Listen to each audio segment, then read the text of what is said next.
Hello everyone, how are you. आज हम लोग क्लास 10 साइंस का न्यू चैप्टर स्टार्ट करने जा रहे हैं, electricity. What is electricity? Electricity is a form of energy. हमें फ़ैन चलाने की ज़रूरत होती है। फ़ैन में एक मोटर होता है, इलेक्ट्रिक मोटर। तो फ़ैन में जो इलेक्ट्रिक मोटर है उसे रन करने के लिए, उस मोटर को रोटेट करने के लिए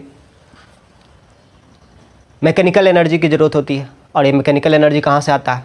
ये मैकेनिकल एनर्जी आता है इलेक्ट्रिकल एनर्जी से। फ़ैन को इलेक्ट्रिकल एनर्जी दिया जाता है, इलेक्ट्रिसिटी दिया जाता है, जिसे फ़ैन मैकेनिकल एनर्जी में कन्वर्ट कर देता है। फिर बल्ब हम लोग जलाते हैं, बल्ब से लाइट एनर्जी मिलता है, हीटर से हीट एनर्जी मिलता है, गीज़र से हीट एनर्जी मिलता है। और ये एनर्जी कहाँ से, क्या ये जो डिवाइसेस हैं एनर्जी प्रोड्यूस कर सकते हैं? जवाब है नहीं। एनर्जी ना तो प्रोड्यूस किया जा सकता है और ना ही इसे डिस्ट्रॉय किया जा सकता है। ना ही एनर्जी को ख़त्म किया जा सकता है और ना ही हम लोग एनर्जी प्रोड्यूस कर सकते हैं। एनर्जी को एक फॉर्म से दूसरे फॉर्म में ट्रांसफॉर्म किया जाता है। ओके, इलेक्ट्रिसिटी भी एक एनर्जी का फॉर्म है। बल्ब जो है इलेक्ट्रिसिटी को लाइट एनर्जी, हीट एनर्जी में कन्वर्ट करता है। फ़ैन या फिर बाकी के जो मोटर्स हैं वह ऐसे डिवाइस हैं जिनमें मोटर का यूज होता है। तो मोटर जो है इलेक्ट्रिकल एनर्जी को या इलेक्ट्रिसिटी को कहें मैकेनिकल एनर्जी में कन्वर्ट करता है। और फिर इसी तरीके से हीटर हीट एनर्जी में कन्वर्ट करता है और गीज़र भी हीट एनर्जी में ट्रांसफॉर्म करता है। राइट। इलेक्ट्रिसिटी का यूज फैक्ट्रीज़ में भी मशीन्स को ऑपरेट करने के लिए किया जाता है। मशीन्स को रन करने के लिए जो है इलेक्ट्रिसिटी का यूज होता है। राइट। लेकिन सवाल है, नेचुरल रिसोर्सेज की तरह क्या इलेक्ट्रिसिटी भी नेचुरल रिसोर्स है? वैसे हम लोग इलेक्ट्रिसिटी जो है उसे प्रोड्यूस करते हैं। अब प्रोड्यूस करने का सेंस ये नहीं हुआ कि उसे हम लोग बनाते हैं। एनर्जी के किसी दूसरे फॉर्म को, किसी दूसरे एनर्जी सोर्स को जो है ट्रांसफॉर्म किया जाता है इलेक्ट्रिसिटी में। इसके बारे में आप लोग पढ़ेंगे सोर्सेज ऑफ एनर्जी चैप्टर में। वहाँ पे आपको पढ़ाया जाएगा कि थर्मल पावर प्लांट्स, कोल और पेट्रोलियम के पास जो एनर्जी है, फॉसिल फ्यूल्स के पास जो एनर्जी है, उसको वो ट्रांसफॉर्म करते हैं इलेक्ट्रिसिटी में। उसी तरीके से hydro power plant, flowing water का जो काइनेटिक एनर्जी है, या फिर यदि ऊंचाई पर पानी को स्टोर किया गया है तो उससे के पास जो पोटेंशियल एनर्जी है, उस एनर्जी का यूज जो है, उस एनर्जी को जो है हाइड्रो पावर प्लांट्स, एक डिवाइस होता है जनरेटर, जिसे हम लोग बोलते हैं इलेक्ट्रिक जनरेटर। तो जनरेटर के हेल्प से जो है हाइड्रो पावर प्लांट्स जो है उस एनर्जी को ट्रांसफॉर्म करते हैं इलेक्ट्रिसिटी में। ओके। हाँ, वैसे आप लोग लाइटनिंग देखें, आसमान में बिजली कड़कती है। तो आसमान में जो बिजली कड़कती है, बादल गरजते हैं, ये भी इलेक्ट्रिसिटी के कारण ही है। ओके। अब इस चैप्टर में आगे बढ़ने से पहले सबसे पहले हम इलेक्ट्रिक चार्ज के बारे में जानेंगे। ओके। इलेक्ट्रिक चार्ज के हेल्प से ही जो है इलेक्ट्रिसिटी चैप्टर को हम लोग समझेंगे। ओके। तो शुरुआत करते हैं topic electric charges.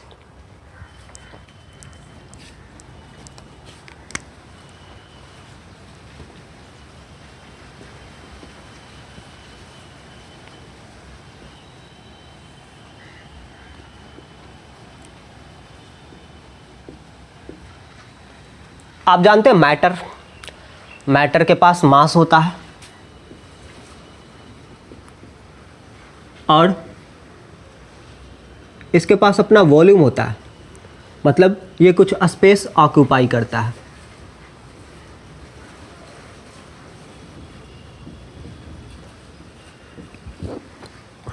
Right.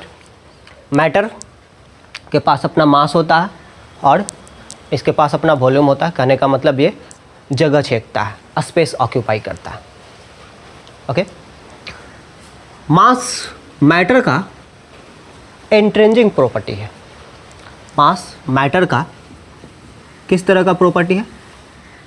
Intrinsic.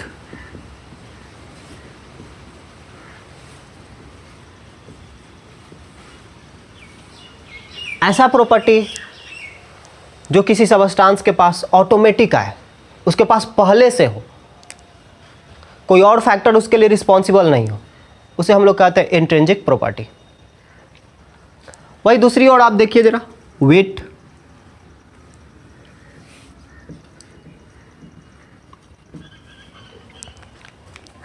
ये मेरे हाथ में मार्कर है, यहाँ पर इसका भार मुझे महसूस हो रहा है, इसका वेट फील हो रहा है, मुझे ऐसा लग रहा है कि ये मार्कर मेरे हाथों पर नीचे की ओर फोर्स एक्सर्ट कर रहा है। ये फोर्स किसके कारण है? ग्रेविटी के कारण है। अर्थ जो है हर एक बॉडी को अपने सेंटर की ओर अट्रैक्ट करती है, ओके। और उसी फोर्स के कारण जो है इसका वेट जो है मुझे फील हो रहा है। लेकिन यदि मैं ग्रेविटी फ्री हॉल में चला जाऊं या फिर स्पेस में चला जाऊं तो क्या इसका वेट फील होगा मुझे? क्योंकि ग्रेविटी अब्सेंस है, ग्रेविटी अब्सेंट है, इसलिए इसका वेट फील नहीं होगा मुझे, ओके। हाँ, लेकिन फिर भी स्पेस में भी, ग्रेविटी फ्री हॉल में भी इस बॉडी के पास इसका मास होगा। तो मास जो है किसी और फैक्टर पे डिपेंड नहीं कर रहा, ये ग्रेविटी पे डिपेंड नहीं कर रहा, लेकिन वेट डिपेंड कर रहा है ग्रेविटी पे। किसी भी बॉडी का वेट हमें तब फील होगा जब वहाँ ग्रेविटी हो, राइट। तो वेट जो है एक्सट्रिंसिक प्रॉपर्टी है, क्योंकि ये किसी और फैक्टर पे डिपेंड कर रहा है। लेकिन मास इंट्रिंसिक प्रॉपर्टी है, जो कि किसी सबस्टांस के पास ऑटोमेटिक आता है, उसके पास खुद से होता है, पहले से मौजूद है, वो किसी और फैक्टर पे डिपेंड नहीं करता है। तो ऐसे प्रॉपर्टी को हम लोग इंट्रिंसिक प्रॉपर्टी कहते हैं। मास की तरह इलेक्ट्रिक चार्ज भी सबस्टांस का इंट्रिंसिक प्रॉपर्टी है। तो आप बोलेंगे क्या सबस्टांस चार्ज होते हैं? क्या उनके पास इलेक्ट्रिक चार्ज होता है? हम तो इससे पहले ये जानते थे कि इस प्लास्टिक रॉड को या एम्बर रॉड को, ये प्लास्टिक का मटेरियल है, इसे सूखे बाल में यदि इस तरीके से रब किया जाए तब ये चार्ज होता है, अदरवाइज ये न्यूट्रल है, इस पर किसी तरह का चार्ज नहीं है। इससे पहले तो आप लोग यही जानते थे। जवाब यहाँ बिल्कुल सही है। लेकिन एक्चुअली चार्ज दो तरह के फंडामेंटल पार्टिकल्स पे पाए जाते हैं। ये दो तरह के पार्टिकल्स हैं, इलेक्ट्रॉन एंड प्रोटॉन।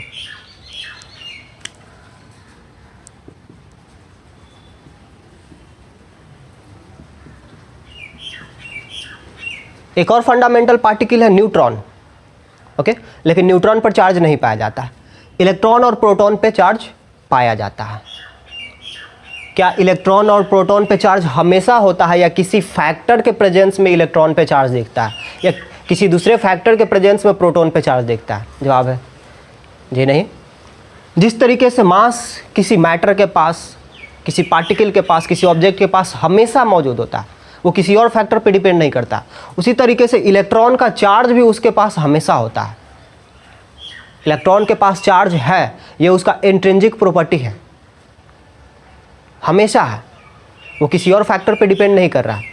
उसी तरीके से प्रोटॉन के पास भी चार्ज है और हमेशा है, वो किसी और फैक्टर पे डिपेंड नहीं कर रहा, ओके। और ये चार्ज जो है अनलाइक मास दो टाइप के होते हैं। मास में कोई कैटेगरी नहीं था, मास बस मास है, उसका कोई टाइप नहीं होता था कि हाँ इस टाइप का मास, उस टाइप का मास, ऐसा कुछ नहीं था। लेकिन चार्ज के केस में चार्ज के दो टाइप्स होते हैं, positive charge and negative charge. और इलेक्ट्रॉन पे नेगेटिव चार्ज पाया जाता है, इलेक्ट्रॉन पर नेगेटिव चार्ज पाया जाता है, और प्रोटॉन पर पॉजिटिव चार्ज पाया जाता है। इसका मतलब एक तरह का चार्ज जो है वो प्रोटॉन पे पाया जाता है और दूसरे तरह का चार्ज जो है वो इलेक्ट्रॉन पे पाया जाता है।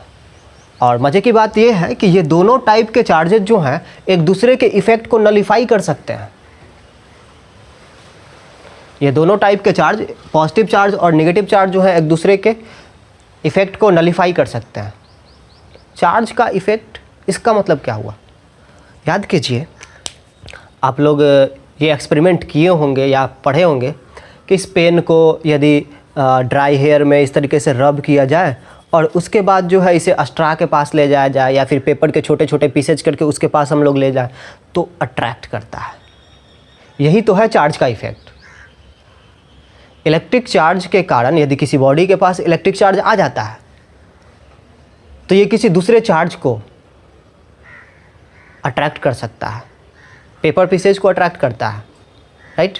तो पेपर पीसेज में भी जब इसके कांटेक्ट में पेपर पीसेज को लाते हैं तो पेपर पीसेज में भी चार्ज डेवलप हो जाता है। उस प्रोसेस को हम लोग कहते हैं पोलराइजेशन, जिसे आप लोग हायर क्लासेस में पढ़ेंगे। ओके, तो इलेक्ट्रॉन के पास नेगेटिव चार्ज है, प्रोटॉन के पास पॉजिटिव चार्ज है, और चार्ज जो है ये इलेक्ट्रिकल इफेक्ट शो करते हैं। कहने का मतलब इसके कारण जो है, चार्ज के कारण जो है एक पार्टिकल जो है दूसरे पार्टिकल को अट्रैक्ट या रिपेल कर सकता है। हाँ, अट्रैक्ट या repel. Like charges repel each other, like charges repel each other, unlike charges attract each other.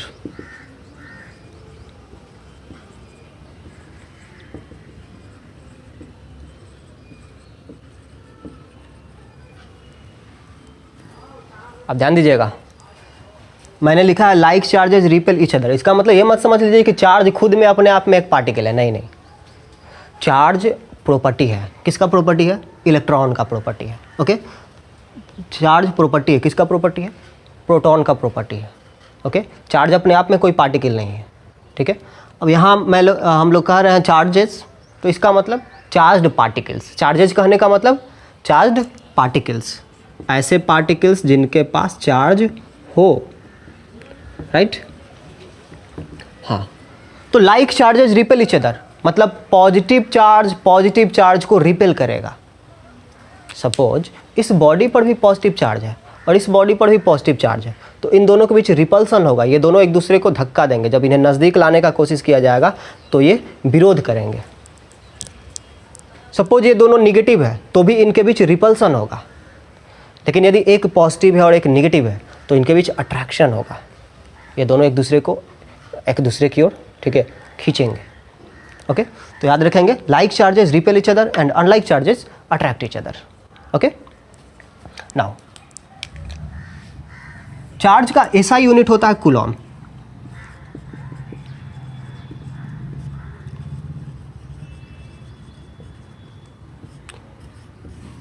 ये स्मॉल सी लिखा है मैंने, ठीक है। तो चार्ज का ऐसा यूनिट होता है कूलॉम। ओके, और यदि सिंबल इसका लिखना चाहते हैं तो कैपिटल सी। ओके, कूलॉम जो है एक साइंटिस्ट का नाम है जिन्होंने कूलॉम लॉ दिया था। इसके बारे में आप लोग 12th क्लास में पढ़ेंगे। ओके,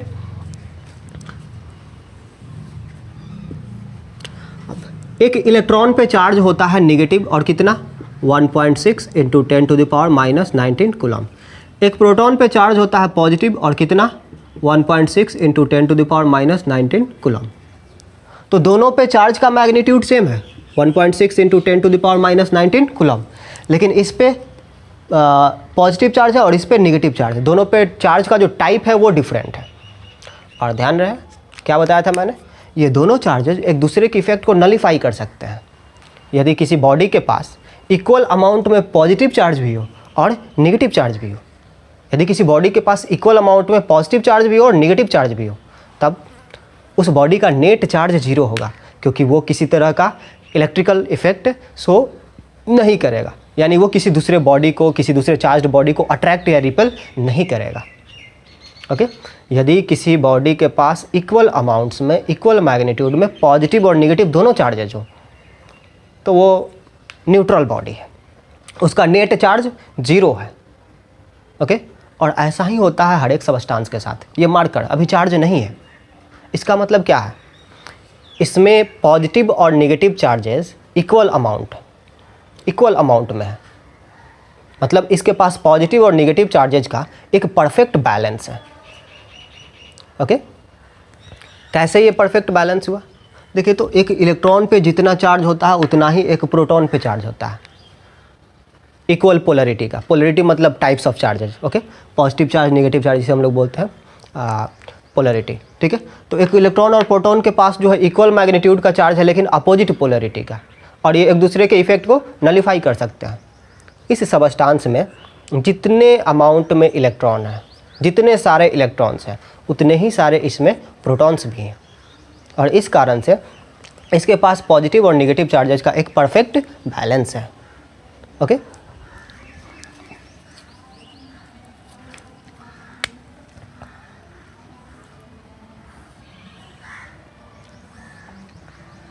अब एक बॉडी है, यदि ये इलेक्ट्रॉन लूज करता है, ओके, यदि कोई बॉडी इलेक्ट्रॉन लूज करता है तो नेगेटिव चार्जेस का अमाउंट कम हो गया और पॉजिटिव चार्ज का अमाउंट जितना पहले था उतना ही रह गया। अब नेट चार्ज पॉजिटिव दिखेगा या नेगेटिव दिखेगा? क्लियर है, पॉजिटिव दिखेगा। सपोज एक बॉडी के पास प्लस 100 कूलम पॉजिटिव चार्ज है और माइनस 100 कूलम नेगेटिव चार्ज। कुछ इलेक्ट्रॉन लूज करने के कारण अब इस पे नेगेटिव चार्ज जो है माइनस 90 कूलम है।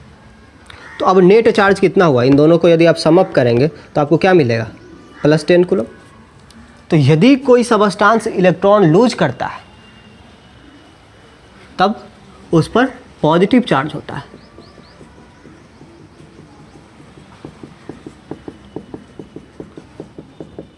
ओके, तो a positively charged body has deficiency of electron. Deficiency of electrons कहने का मतलब क्या हुआ? जितना प्रोटॉन है उतना अमाउंट में इलेक्ट्रॉन नहीं है, उससे कम है इलेक्ट्रॉन। और एक नेगेटिवली चार्ज्ड बॉडी, कोई बॉडी नेगेटिवली चार्ज कैसे होगा? सपोज एक बॉडी पे पहले था 100 कूलम पॉजिटिव चार्ज और 100 कूलम नेगेटिव चार्ज। इसमें कुछ इलेक्ट्रॉन्स ऐड किए गए जिसके कारण 10 कूलम का नेगेटिव चार्ज और ऐड हो गया। तो अब नेट चार्ज इस बॉडी का माइनस 10 कूलम होगा। सम अप करके आप देख सकते हैं। ओके, कैसे आया ये नेगेटिव चार्ज? इस पे एक्स्ट्रा इलेक्ट्रॉन दिया गया। तो यदि कोई बॉडी नेगेटिवली चार्ज है तो इसका मतलब उस बॉडी के पास एक्सेस ऑफ इलेक्ट्रॉन्स है, राइट। अब तो कोई भी बॉडी चार्ज कब होता है? जब वो इलेक्ट्रॉन लूज करता है या फिर वो एक्स्ट्रा इलेक्ट्रॉन एक्सेप्ट करता है। ओके, तो उस हिसाब से किसी भी बॉडी पर चार्ज जो है इसका इंटीग्रल मल्टीपल होना चाहिए। सोचिए, ये एक बॉडी है, इस पे कितना चार्ज आ सकता है? यदि ये एक इलेक्ट्रॉन लूज करता है तो इतना चार्ज आएगा। इस अमाउंट को जानते हैं, इस अमाउंट को हम लोग बोलते हैं एलिमेंट्री चार्ज।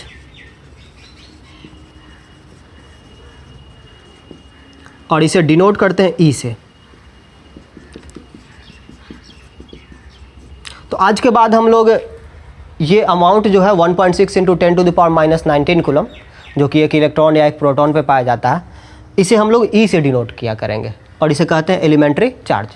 अब देखिए, तो यदि ये बॉडी एक इलेक्ट्रॉन लूज करता है तो इस पर कितना चार्ज आएगा? प्लस ई।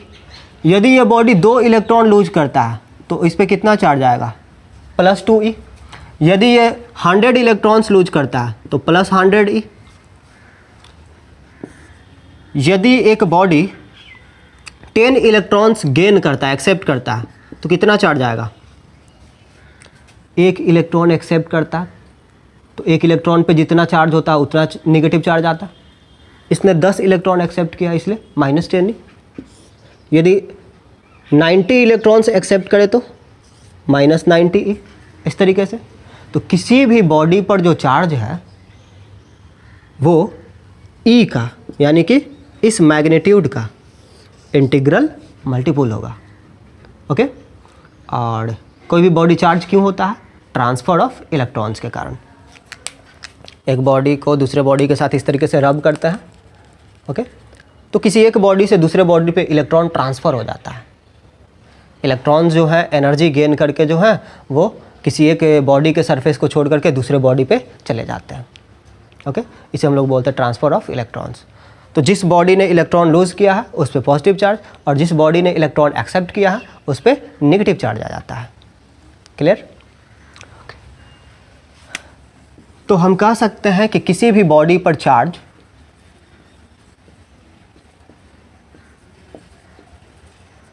जिसे हम लोग Q से डिनोट किया करेंगे। किससे? Q से।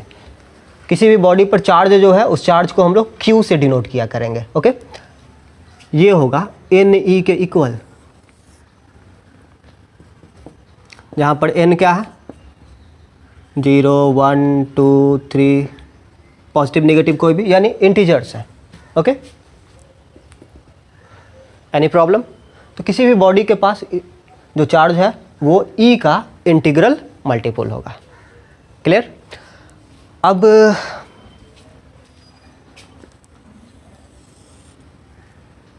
सवाल है 1 कूलम चार्ज कितने सारे इलेक्ट्रॉन्स के चार्ज का इक्विवेलेंट है? कितने सारे इलेक्ट्रॉन्स पर चार्ज जो हैं वो 1 कूलम के इक्विवेलेंट होगा। तो यहाँ पर Q का वैल्यू आपको दिया गया 1 कूलम और आपसे पूछा जा रहा नंबर ऑफ इलेक्ट्रॉन्स। किसी बॉडी से कितना इलेक्ट्रॉन रिमूव किया जाए ताकि उस पे पॉजिटिव चार्ज आ जाए 1 कूलम का, या फिर यूँ पूछिए किसी बॉडी को कितना एक्स्ट्रा इलेक्ट्रॉन दिया जाए ताकि उस पर नेगेटिव चार्ज आ जाए 1 कूलम का। तो Q का वैल्यू है 1 कूलम और नंबर ऑफ इलेक्ट्रॉन्स जो है आपको पता करना है। तो आप जानते हैं Q is equal to Ne। Q का वैल्यू है 1 कूलम, N आपको पता करना है और E कितना है 1.6 into 10 to the power minus 19 coulomb. Coulomb और कूलम कैंसिल होता है, यहाँ से N इज इक्वल टू आपको मिलेगा 1/1.6 into 10 to the power minus 19, जिसे आप लोग सॉल्व करेंगे तो आपको मिलेगा 6.25 इंटू 10 टू द पावर 18। तो याद रखेंगे 1 coulomb charge is equivalent to charge on 6.25 into 10 to the power 18 electrons। 1 coulomb charge equivalent है किसके? 6.25 into 10 to the power 18 electrons पर जो चार्ज है उसके इक्विवेलेंट है 1 कूलम चार्ज। ओके, तो 2 कूलम चार्ज किसके इक्विवेलेंट होगा? इसमें 2 से मल्टीप्लाई कर देंगे, उतने सारे इलेक्ट्रॉन के पास जितना चार्ज होगा वो 2 कूलम के इक्विवेलेंट है। Any problem? गुड। अब हम लोग नेक्स्ट टॉपिक पे आते हैं, इलेक्ट्रिक करंट।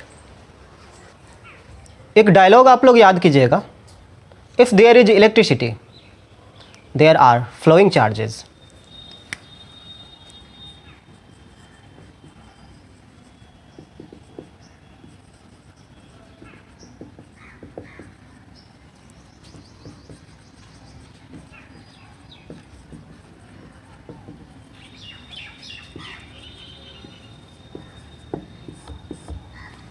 कहने का मतलब क्या है मेरा, बिजली चमकती है आसमान में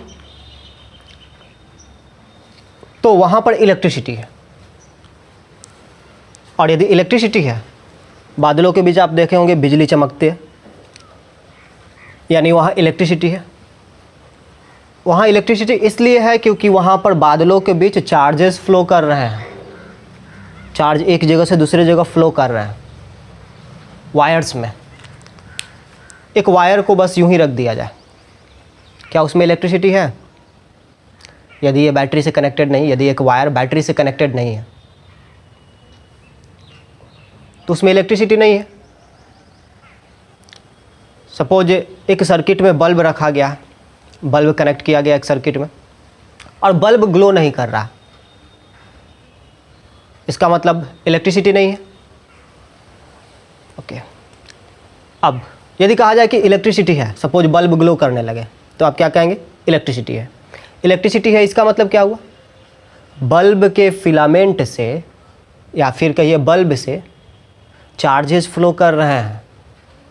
ओके, तो आप लोग ये डायलॉग याद रखेंगे, इलेक्ट्रिसिटी है इसका मतलब चार्जेस फ्लो कर रहे हैं। ओके, इलेक्ट्रिसिटी क्या है?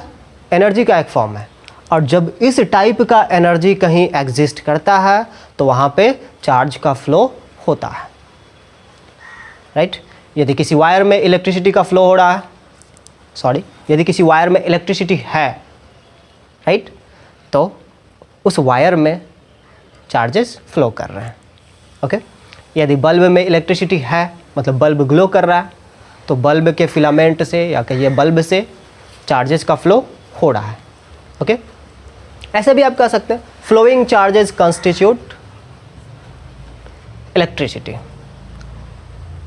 लेकिन इसे एक और प्रॉपर वे में डिफाइन करें तो ज़्यादा बेटर होगा। यहाँ पर हम लोग इलेक्ट्रिसिटी के बजाय एक नया टर्म लेते हैं, इलेक्ट्रिक करंट। आप लोग सुने हैं वाटर करंट, या फिर उसी को बोलते हैं रिवर करंट, विंड करंट। जी, तो नदी में पानी का बहाव होता है जिसे हम लोग बोलते हैं वाटर करंट या फिर रिवर करंट।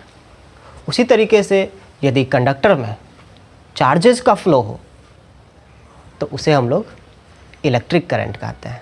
ओके। और हम लोग इस तरीके से डिफाइन करेंगे, flowing charges constitute electric current.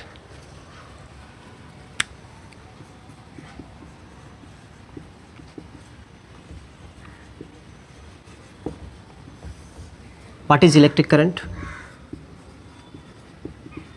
Flowing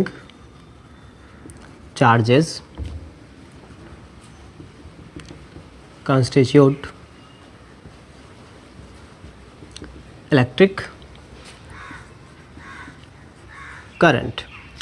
चलिए, पहला डायलॉग क्या था? If there is electricity, there are flowing charges. Okay? And flowing charges constitute electric current.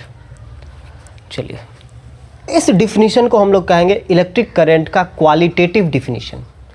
देखिए, जब हम लोग फिजिक्स पढ़ते हैं तो दो एस्पेक्ट्स होते हैं, क्वालिटेटिव और क्वांटिटेटिव।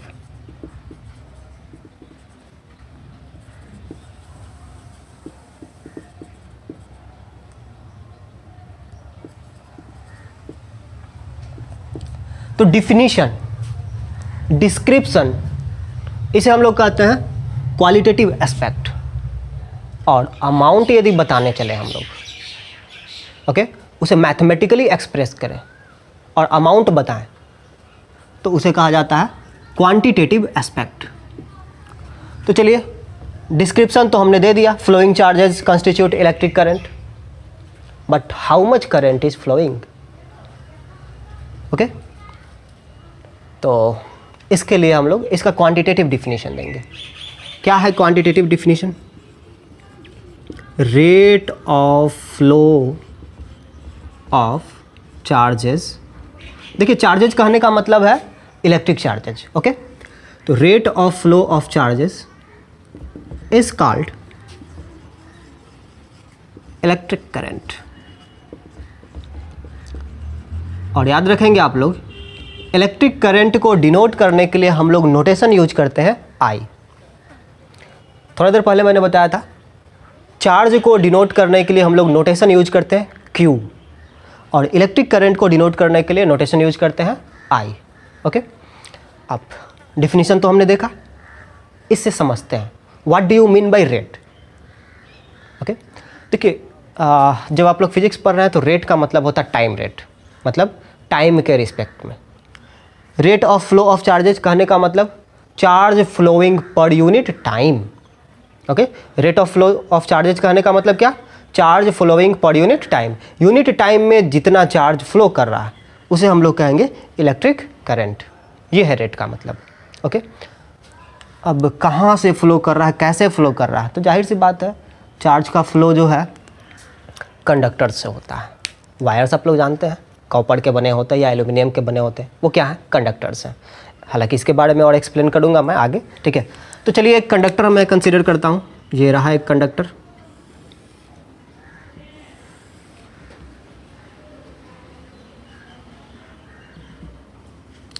और इस कंडक्टर में चार्जेस फ्लो कर रहे हैं क्योंकि इलेक्ट्रिसिटी है, ठीक है। सपोज इलेक्ट्रिसिटी है, और यदि इलेक्ट्रिसिटी है तो चार्जेस फ्लो कर रहे हैं, और यदि चार्जेस फ्लो कर रहे हैं तो ये क्या कंस्टिट्यूट करेगा? इलेक्ट्रिक करंट कंस्टिट्यूट करेगा। कितना करंट कंस्टिट्यूट करेगा, ये पता करने के लिए हमें rate of flow of charge पता करना पड़ेगा। और कैसे पता करेंगे हम? कि किस रेट से चार्जेस का फ्लो हो रहा, किस रेट से चार्ज का फ्लो हो रहा। ओके, तो देखिए, तो ऐसे आप एज्यूम कीजिए, सपोज एक स्कूल है, स्कूल का ये गेट है, छुट्टी हुआ और बच्चे जो है इसे दौड़कर बाहर आ रहे हैं। किस रेट से बच्चे निकल रहे हैं, 1 बच्चा पर सेकेंड या 2 बच्चा पर सेकेंड या 3 बच्चे पर सेकेंड या 10 बच्चे पर सेकेंड, कुछ तो रेट होगा। वो रेट पता करने के लिए आप क्या करेंगे, यहाँ पर खड़े हो जाएंगे और यहाँ पर एक इमेजिनरी प्लेन कंसीडर करेंगे और यहाँ खड़े होकर देखेंगे कि पर सेकेंड कितने बच्चे बाहर निकल रहे हैं।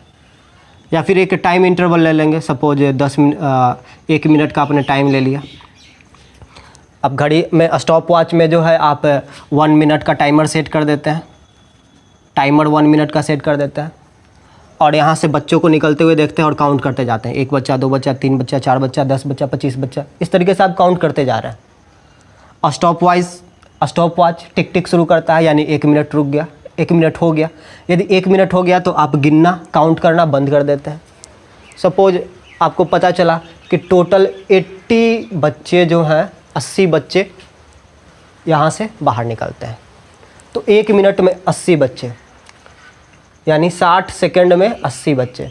तो रेट क्या रहा, 80/60, 8/6, कहने का मतलब 4/3 बच्चे प्रति सेकंड, ये रेट हुआ। ओके, अब उसी तरीके से ये कंडक्टर है, कितना चार्जेस फ्लो कर रहा है, ये जानने के लिए आप यहाँ पर एक इमेजिनरी प्लेन कंसीडर करेंगे। कहीं भी सपोज आप यहाँ खड़े हो जाए, वैसे ये पॉसिबल नहीं, आप एज्यूम कीजिए, ठीक है, कि यहाँ पर आपने ये कंडक्टर है, सपोज थोड़ी देर के लिए मान लीजिए कि ये कंडक्टर है और आपने एक यहाँ पर एक इमेजिनरी प्लेन कंसीडर किया और चार्जेस को जाते हुए देख रहे हैं, ठीक है। एक टाइम इंटरवल ले लिया t और उस दौरान कितने चार्जेस इधर से इधर फ्लो कर रहे हैं, ये आपने देखना शुरू किया। ओके, तो उस तरह का ये जो इमेजिनरी प्लेन लिया गया, इस प्लेन को हम लोग बोलते हैं क्रॉस सेक्शन। क्या बोलते हैं, क्रॉस सेक्शन। अब चूंकि ये सिलिंड्रिकल वायर है, तो यहाँ जो प्लेन होगा वायर के अंदर वो कैसा होगा, सर्कुलर होगा। ओके, तो यहाँ जो क्रॉस सेक्शन है वो सर्कुलर है। ओके, आपने सपोज टाइम t तक, कितने देर के लिए, t टाइम के लिए आपने ऑब्जर्वेशन किया और आपको पता चला कि इस क्रॉस सेक्शन को टोटल q चार्जेस जो है वो क्रॉस करते हैं। कितना देर में, टाइम t में। तो 1 सेकेंड में यानी यूनिट टाइम में कितने चार्जेस क्रॉस करेंगे, क्लियर है, q में t से डिवाइड कर देंगे। यदि t टाइम में q चार्ज फ्लो करता है, जैसा कि आपने यहाँ किया था, 60 सेकेंड में 80 बच्चे क्रॉस करते हैं, तो 1 सेकेंड में कितने बच्चे, 80/60 कर दिया था आपने, टाइम से डिवाइड कर दिया था नंबर ऑफ स्टूडेंट्स को।